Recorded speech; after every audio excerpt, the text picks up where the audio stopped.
Claudia Sheinbaum dio su primera conferencia mañanera como presidenta de México. Anunció los temas que va a abordar cada día de la semana.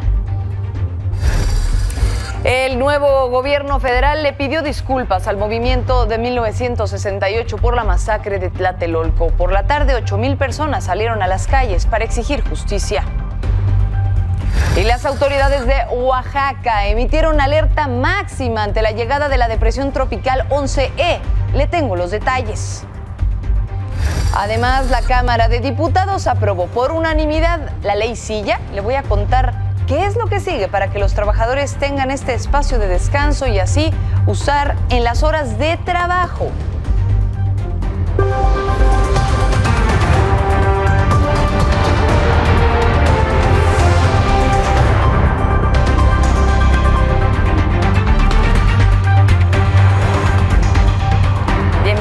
Bienvenidos a este su espacio, ya son las 11 de la noche y junto con todo este bello equipo le tengo los 30 minutos de información que necesita en el día. Mi nombre, ya lo sabes, Paola Barquet, y así arrancamos. Buenos días. Casa llena. Muy buenos días a todos, a todas. El día de hoy, primera mañanera del pueblo. Así inició la primera conferencia mañanera de Claudia Sheinbaum como presidenta de México. Arrancó a las 7:31 de la mañana y tuvo una duración de 1 hora con 20 minutos. Uno de los principales cambios con relación a las mañaneras que ya conocíamos de Andrés Manuel López Obrador van a ser los temas que se van a desarrollar todos los días. Ella misma aclaró cómo va a ir la agenda. Vamos a escuchar. Los lunes vamos a hablar de vida saludable. El martes lo vamos a dedicar al humanismo mexicano y la memoria histórica. El miércoles le vamos a llamar detector de mentiras. Y no solamente se va a hacer una revisión de las mentiras que salen en redes sociales o en algunos medios, sino también vamos a pedir que participe la ciudadanía. El jueves, mujeres en la historia. Y el viernes le llamamos Suave Patria. La presidenta le dedicó también este primer día de conferencia mañanera al movimiento estudiantil de 1968. Recordó la importancia que tiene la lucha social para su familia en particular y específicamente para su madre, Ani Pardo, quien era maestra en el Instituto Politécnico Nacional cuando se unió al movimiento. Ella estuvo presente en la manifestación. Su madre, por supuesto, que terminó en la masacre de cientos de estudiantes aquel 2 de octubre de 1968. En el contexto, la presidenta ofreció una disculpa pública para familiares y sobrevivientes de la matanza en Tlatelolco, que luego fue aceptada por uno de los líderes y sobrevivientes de ese día. Nos dirigimos a las madres, a los padres, a los hermanos, a las familias y también a los sobrevivientes de aquel oscuro periodo. Cuando se emite este decreto, yo creo que debemos considerarlo como un punto de partida para que efectivamente en México por fin haya la voluntad para romper este estado de impunidad. Soy hija del 68. Mi madre participó en ese movimiento estudiantil. Yo tenía 6 años solamente. Pero para nosotros en la familia pues fue algo que vivimos personalmente. Las disculpas públicas de un crimen de lesa humanidad engrandece a los pueblos, reconoce crímenes como este y al mismo tiempo pone un alto y dice nunca más. Por supuesto, en esta última parte de su declaración, a lo que se refiere específicamente es también a la disculpa que se ha pedido por parte del presidente Andrés Manuel López Obrador a España y que hoy está siendo retomado por la nueva presidenta Claudia Sheinbaum. Ahora, como cada año y a propósito del tema del 68, que también fue ahí tocado, por la tarde, alrededor de 8,000 personas, entre ellos algunos sobrevivientes de la propia masacre, se manifestaron por calles de la Ciudad de México para conmemorar ese aniversario número 56 de la represión.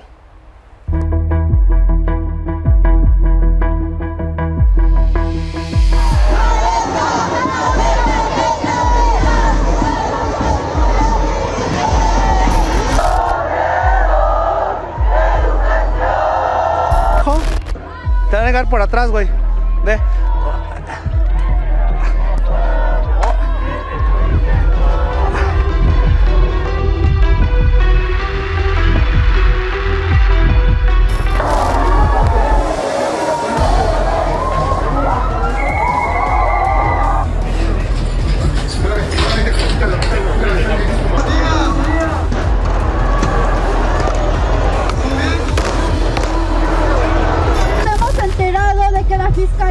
Especial en Materia de Derechos Humanos ha retomado estas investigaciones.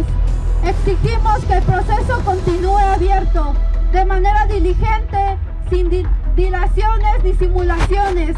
Reiteramos que el Estado mexicano es el responsable de garantizar el derecho al acceso a la verdad y a la justicia.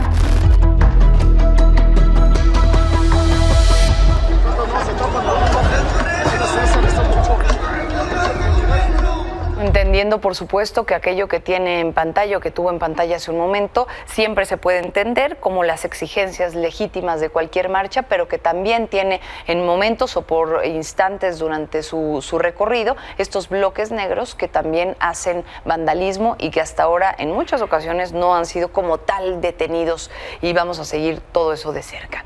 Ahora, mientras todo esto ocurría en nuestro país, a nivel internacional siguen habiendo reacciones sobre el triunfo de la mandataria mexicana y por supuesto por su toma de protesta y llegada oficial ya a la presidencia.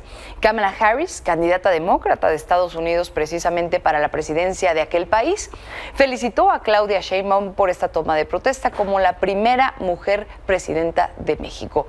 También dijo que espera fortalecer la cooperación en materia de seguridad y prosperidad entre Estados Unidos y México en distintos temas como la migración, los vínculos económicos y el uso de energías limpias. Y otro tema importante que abordó la presidenta hoy fue la reforma al Poder Judicial y la próxima elección de 2025 sobre ese mismo tema.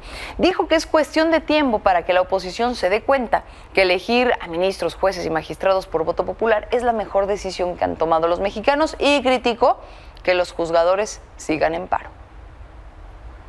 Siguen en paro los jueces y algunos trabajadores que, por cierto, aprovecho nuevamente, en la Constitución, en la reforma constitucional, quedan salvaguardados todos los derechos laborales, los salarios de los servidores públicos del Poder Judicial. No hay razón para que estén en paro, ninguna, porque cuando están en paro el Poder Judicial, también hay que decirlo, las órdenes de aprehensión para un delincuente pues vienen del Poder Judicial.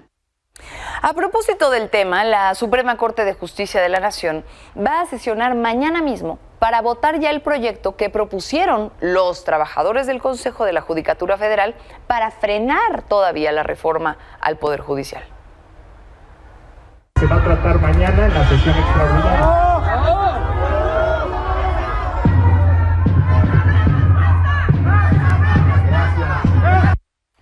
Hablando de esta reforma ya aplicándose, hoy Grisel Rodríguez, jueza de distrito de Yucatán, está otorgó una suspensión para que el INE frene por tiempo indefinido el proceso electoral que tendría que llevarse a cabo para poder elegir a los jueces, ministros y magistrados como lo dicta aquella reforma.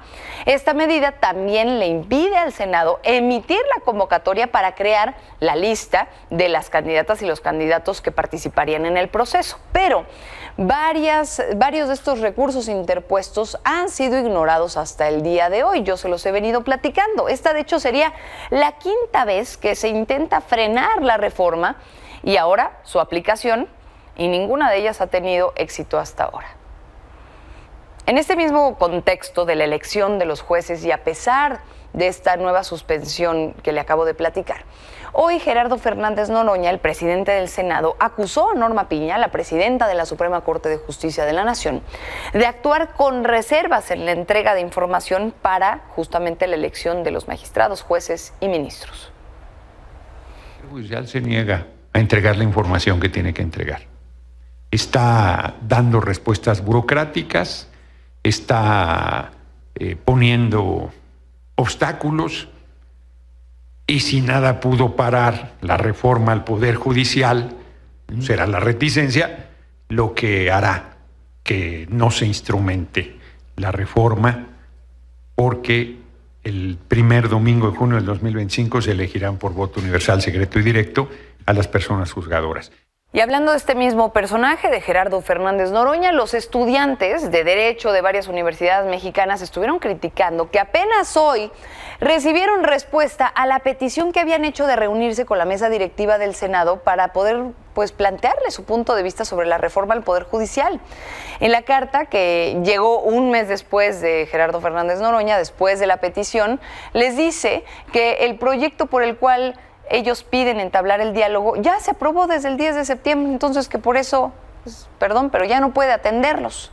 Recordemos que en su momento quienes sí recibieron a los estudiantes fueron los integrantes de la oposición, es decir, PRI, PAN y Movimiento Ciudadano. Por ahora los jóvenes cerraron este mensaje en sus redes de X diciendo que no van a permitir más decisiones a puerta cerrada. Ahí está, pues, la juventud alzando la voz. En otros temas, los y las 16 alcaldes y alcaldesas electos de la Ciudad de México ya rindieron protesta hoy.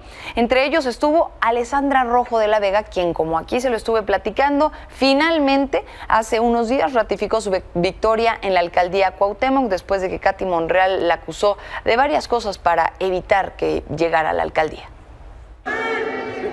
Protesta guardar y hacer guardar la Constitución federal, la Constitución local y las leyes que de ellas emanen y desempeñar leal y patrióticamente el cargo de alcalde que el pueblo le ha conferido. Sí, protesto. Sí, protesto. Protesto. Sí, protesto. Sí, protesto. Sí, protesto. Sí, protesto. Sí, protesto. Sí, protesto. Sí, protesto. Sí, protesto. Sí, protesto. Sí, protesto. Sí, protesto. Sí, protesto. Sí, protesto. Ahí están. Ahora, Claudia Sheinbaum no es la única mujer en este año, en este tiempo, en ocupar por primera vez un puesto que antes solo estaba usado o ocupado por hombres. Hoy la Asociación de Bancos de México eligió a Regina García Cuéllar como su nueva directora general, la primera mujer justamente en ocupar el cargo. Durante su nombramiento, ella agradeció a su antecesor, Julio Carranza, y destacó aquellos 19 años de trabajo que tuvo.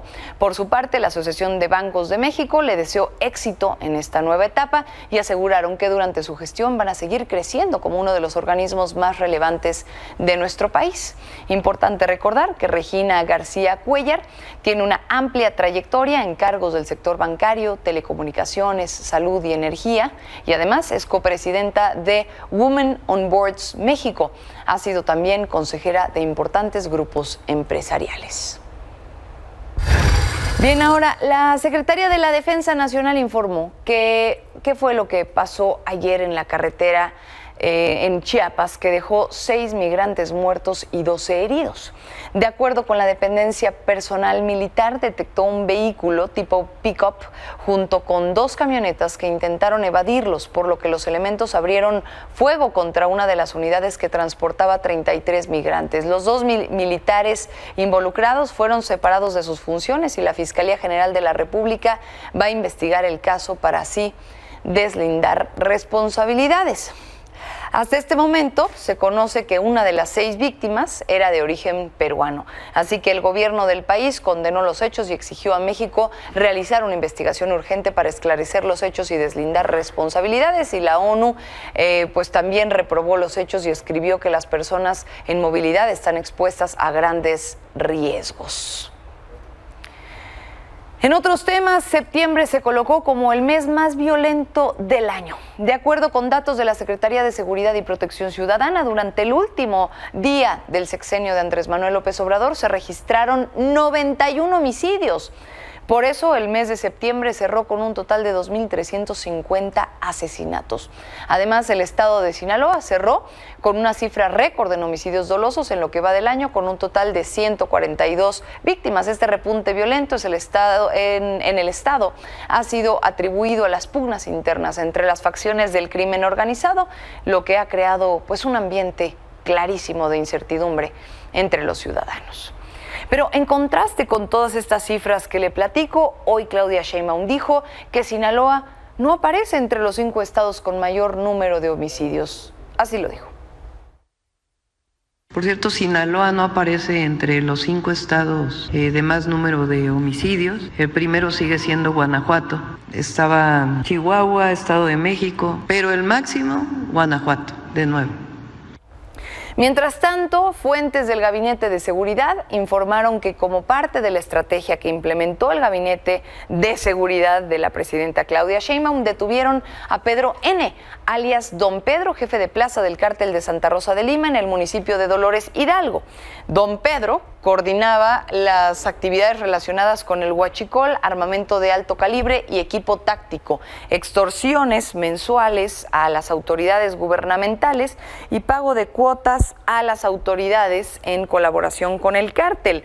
Cabe destacar que el cártel de Santa Rosa de Lima mantiene una alianza con el cártel del Pacífico para así disputar el control del estado de Guanajuato al cártel Jalisco Nueva Generación.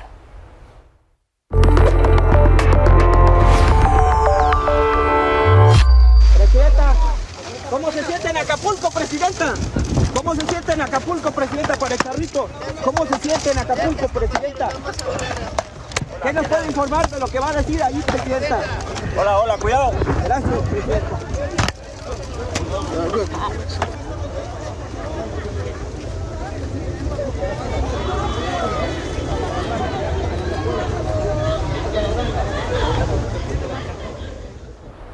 Bueno, pues aquí está la presidenta Claudia Sheinbaum, como lo prometió, llegó a Acapulco Guerrero para sostener una reunión privada con la gobernadora Evelyn Salgado y las autoridades del estado y así evaluar los daños que dejó el huracán John. Recordemos que al menos 15 personas murieron y más de 15,000 hogares resultaron afectados. Hasta el momento no se tiene todavía detalles de esta reunión que le comento, pero mañana harán una evaluación ya de las afectaciones a todos los municipios de Guerrero y el plan de apoyos. Para ayudar en medio de esta tragedia, si usted puede y quiere, la Rectoría de la UNAM, la Facultad de Ingeniería y la Secretaría de Turismo del Gobierno de México abrieron sus centros de acopio. Lo que se necesita de forma urgente es llevar agua embotellada, colchonetas y comida no perecedera. La Fundación Multimedios también, la fundación de esta Casa Milenio, se sumó a la causa y vamos a tener nosotros también un centro de acopio aquí en nuestras instalaciones de la Ciudad de México, en Avenida Morelos 16, en la colonia Centro de la Alcaldía Cuauhtémoc. La información la tiene ahí en pantalla. Le sugiero tomarle fotografía en caso de que pueda y quiera venir a nuestras instalaciones. Nosotros nos haremos cargo de hacerlo llegar a las manos correctas. Y mientras tanto, pues la depresión tropical 11E mantiene en alerta máxima a los municipios de la región de la costa de Oaxaca por la presencia de lluvias. Como medida preventiva, las autoridades de los municipios de Santa María Huatulco, San Pedro Pochutla, San María Tonameca, San Pedro Mixtepec y Villa de Tututepec acordaron la suspensión ya de clases en todos los niveles educativos, además del cierre a la navegación marítima. De acuerdo con el pronóstico emitido por la Conagua, la depresión tropical podría evolucionar a tormenta tropical Christy e impactar en la costa oaxaqueña.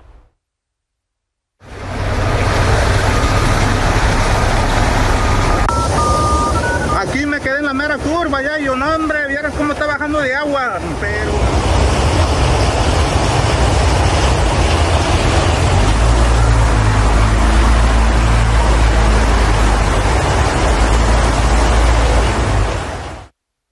Con esto nos vamos a un corte, pero antes ponga atención porque hoy la Cámara de Diputados aprobó por unanimidad la ley Silla. Esta obliga a los patrones a que provean de asientos con respaldo a trabajadores de los sectores servicio y comercio y así que tengan la posibilidad de descansar periódicamente durante la jornada laboral. Ahora va a ser enviada al Senado, en donde se espera que en los próximos días ya sea analizada y votada. Ahora sí nos vamos a un corte. Al regresar le voy a informar cómo una persona no binaria llegó a un congreso mexicano. Volvemos. Déjeme platicarle que en la Ciudad de México una asociación civil presentó esta iniciativa en el Congreso capitalino que pretende legalizar la eutanasia y garantizar que las personas que presenten padecimientos que les impidan tener una vida de buena calidad tengan una muerte digna. Vea de lo que habla.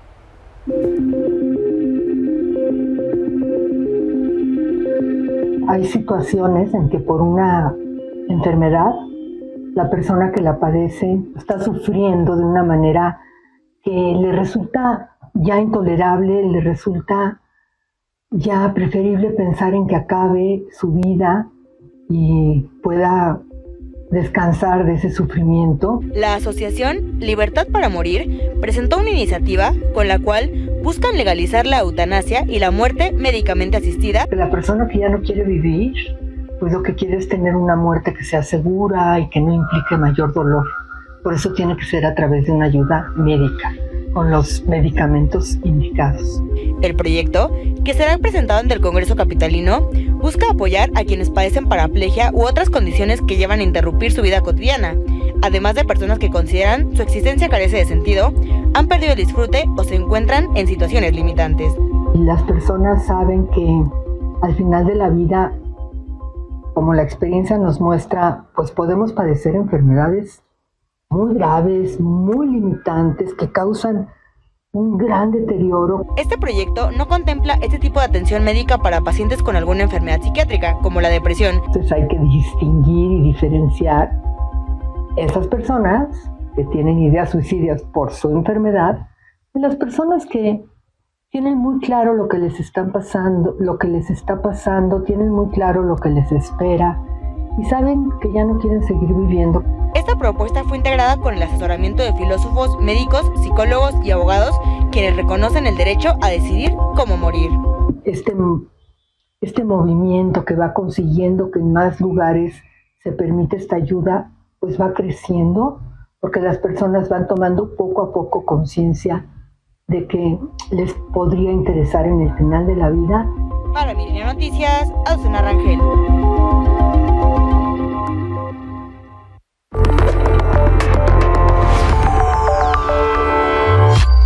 En temas internacionales, hoy el Centro Carter presentó ante la Organización de Estados Americanos, que conocemos como la OEA, algunas de las actas de la elección presidencial de Venezuela que confirman la victoria de Edmundo González, el candidato presidencial y líder opositor, con el 67% de los votos, mientras que Nicolás Maduro obtuvo el 31% solamente. Luis Almagro, el secretario general de la OEA, dijo que estas elecciones no fueron justas ni transparentes y denunció los más de 2,000 detenidos desde finales de julio. I have just received originals that were sent by international shipping, and I would like to share these with you after the session so that you may see these are original actas from Venezuela, which have the very significant QR code on them, which allowed the testigos, the witnesses, the poll watchers from thousands and thousands of polling sites to collect the information in a systematic fashion from, again, original data that was produced by the CNE. En Japón, mientras tanto, una bomba que no había sido activada de la Segunda Guerra Mundial explotó ahora en lo que pues, es un aeropuerto de Japón.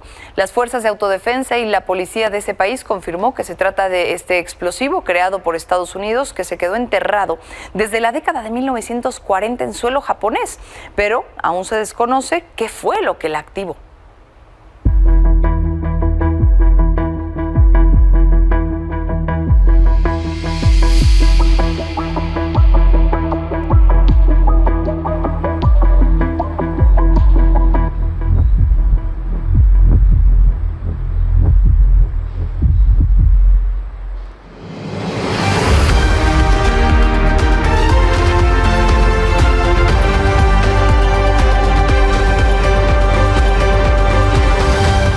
Adrián Ramírez, editor de Política, ¿qué vamos a poder leer mañana en Milenio? Tu espacio. Hola, ¿qué tal, Paola? Como siempre es un gusto saludarte. Te cuento que para la edición de mañana de nuestro diario, los compañeros de negocios realizaron una nota en donde nos cuentan que una de las metas que hereda la presidenta Claudia Sheinbaum de su antecesor es la recuperación de hospitales concesionados a empresas, lo que representa para el erario un costo de más de 80,000 millones de pesos, de acuerdo con información del ISSSTE y el IMSS. Hablando de la mandataria, nuestros compañeros de M2 tuvieron la oportunidad de entrevistar al escritor y columnista Jorge Cepeda Patterson con motivo de la publicación de su nuevo libro Presidenta, en el cual repasa la vida personal y profesional de Sheinbaum, como su temprano compromiso social, su educación humanista y la pasión por la ciencia. Durante la conversación que sostuvo con Milenio, el periodista afirmó que quien dice que Claudia va a ser un títere de López Obrador simplemente no la conoce. Y por último, no pueden perderse la charla que tuvimos con los protagonistas y el director de la película Guasón Locura de Dos, Joaquín Phoenix, Lady Gaga y Todd Phillips, así como la infografía que nuestros compañeros de esa área realizaron con motivo del estreno de esta cinta. Estos contenidos y otros más, como la visita de Claudia a Acapulco y las manifestaciones por el 2 de octubre, podrán leerlos en la edición de mañana de nuestro diario. Buenas noches, Paula. Gracias, Adrián. Buenas noches. Bueno, y para irnos bien y de buenas en más avances para la comunidad LGBT+, Luis Esmeralda Meme Navarro se convirtió en la primer diputada en el Congreso del Estado de México. La diputada dijo que desde su curul busca impulsar la agenda LGBT+, y garantizar empleos, acceso a la salud y mejorar los derechos, por supuesto, con el foco puesto en la comunidad no binaria. Con esto nos despedimos, nos vemos mañana, descansen.